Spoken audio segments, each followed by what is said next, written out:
वज़ीर भाई, हम लोग आईआईसीसी के मेंबर हैं और इस साल इस इंतखाबात में आप बहुत खामोश हैं, इसकी क्या वजह है? नहीं, देखिए ऐसा है जावेद और इसरार वसीम साहब, तमाम आप लोग 2-4 लोग बैठे हुए हो। मैं खामोश नहीं हूँ क्योंकि मैं भोपाल में हूँ और मैं दिल्ली में नहीं हूँ। और दिल्ली में जो लोग हैं तो जाहिर सी बात है वो लोग ज़्यादा एक्टिव रोल प्ले करेंगे और हम लोगों का रोल बहुत कम है। दूसरा, आप जो कहना चाहते हैं कि अभी पिछले दिनों स्पेशल जनरल बॉडी की मीटिंग हुई और फिर उसके बाद अभी 2 तारीख को जो है आईसीसी की जनरल बॉडी की मीटिंग हो रही है जिसमें कि इलेक्शन के डेट उन्हें डिसाइड होंगे। मेरा सिर्फ ये कहना है कि जिस तरह से लोगों ने 65 ईयर्स से बढ़ा के उसको ऑपरेट बढ़ाना नहीं चाहा, उसी तरह अगर देखेंगे कि पिछले जो स्पेशल जनरल बॉडी की जो मीटिंग हुई है उसमें तमाम एजेंडे पे मैक्सिमम वोट मिले हैं। इसका मतलब कि आईसीसी के मेंबर्स ये चाहते हैं कि टेन्योर जो 5 साल से है उसको घटा के 4 साल होना चाहिए, नंबर 1। नंबर 2 जो है कोई भी मेंबर, चाहे वो प्रेसिडेंट, वाइस प्रेसिडेंट या सेक्रेटरी या बीओटी मेंबर, एग्जीक्यूटिव मेंबर हो, उसको कॉन्सिक्यूटिव 2 ईयर्स 2 टेन्योर ना होके उसको 1 टेन्योर के बाद 1 टेन्योर का गैप होना चाहिए। ये मेरा कहना है। और साथ साथ बल्कि मैं ये भी कहूँगा कि जो भी मेंबर्स इलेक्शंस लड़ रहे हैं उनको ये अपने मैनिफेस्टो में बताना चाहिए कि ये 75 ईयर्स एज है, अब आइंदा इसको घटा के 65 ईयर्स आना चाहिए। देखिए, एक यंग आदमी का जो परफॉर्मेंस होता है 45 से लेके 55 या 60 ईयर्स के एज में बहुत अच्छा काफ़ी परफॉर्म करता है और 4 साल का टेन्योर जो है अच्छा खासा परफॉर्म करने के लिए होता है। और आप देखेंगे कि जावेद साहब, बताऊँ वसीम साहब, ये आप लोग बात कर रहे हो ना, ये देखा जाए तो मैक्सिमम वोट जो है कि जितने भी एजेंडे हैं उस पे लोगों ने यानी आईसीसी के मेंबर्स ने दिया है।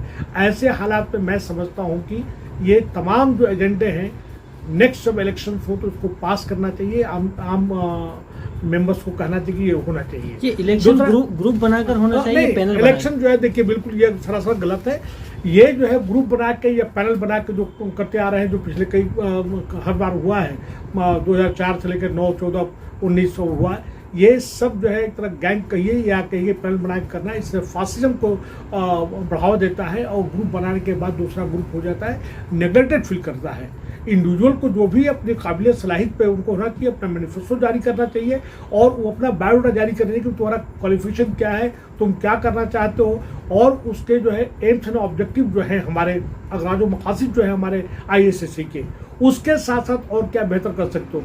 अभी तक देखा जाए शुरू का जो इलेक्शन हुआ 2004 का, वो इलेक्शन कुल मिला के ठीक ठाक रहा। उसके बाद जो है मेंबरशिप जो बनाई गई है, मेंबरशिप बनाया कि एक क्लास ऑफ द पीपल या set of the people, group of the people बनाया गया है। मैंने खुद उसमें कम से कम 50 से लेकर 75 अच्छे लोगों को भेजा जो काम कर रहे हैं, सोशल वर्क कर रहे हैं, उनका फॉर्म ही गायब कर दिया गया। अब जो है लेके सिराज साहब, या हम नाम तो लेना नहीं चाहता, मैं किसी को ब्लेम नहीं करना चाहता। अब हम लोगों को कोई ब्लेम किसी को नहीं करना चाहिए, किसी को जो है कैरेक्टर एसोसिएशन नहीं करना चाहिए। जो बात हो गई, जो बीत गया। सभी मेंबर्स जो रेस्पेक्टिव मेंबर्स हैं, सभी ऑनर्ड मेंबर्स हैं। और मैं तो ये कहूँगा आपके माध्यम से जावेद और इसरार और वसीम साहब की, इस बार जो है जो इलेक्शन होना चाहिए, जो आउट गोइंग हैं, जो 20 साल से 10 साल से 5-5 साल से लगे हुए, उनको सबको नकार देना चाहिए। उसमें एक्सेप्शन हो सकता है। अभी जैसे लोग कह रहे हैं कि हमारा कैंडिडेट होगा, ये होगा, वो होगा, इस पर यह भी देखना है कि फला साहब बहुत अच्छे करेंगे, बहुत अच्छे बिजनेसमैन, बड़ा उनका परफॉर्मेंस है, बड़ा उनका बोलवा। ये कोई जरूरी नहीं है कि बिजनेसमैन जो है बहुत अच्छा काम करेगा।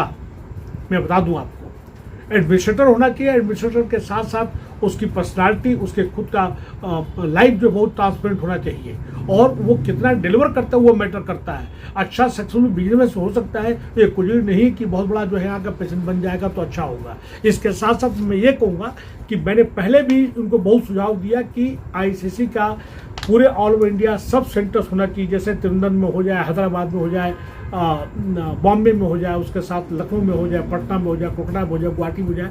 इस पर किसी ने ध्यान दिया और मेंबरशिप फीस जो है बहुत काफ़ी बढ़ा दिया गया।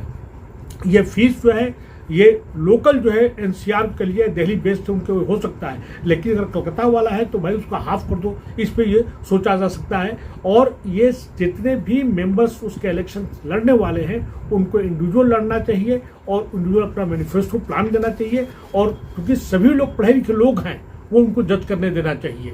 और जावेद साहब, आपका ये आखिरी की साहब को जो है इलेक्शन जो है मैं क्यों नहीं लड़ रहा हूँ, मैं खामोश क्यों हूँ, काम क्यों नहीं कर रहा हूँ, मैं क्योंकि वहाँ पे बेस्ड नहीं हूँ, मैं बाय एंड लार्ज जो है मैं भोपाल में बेस्ड हूँ।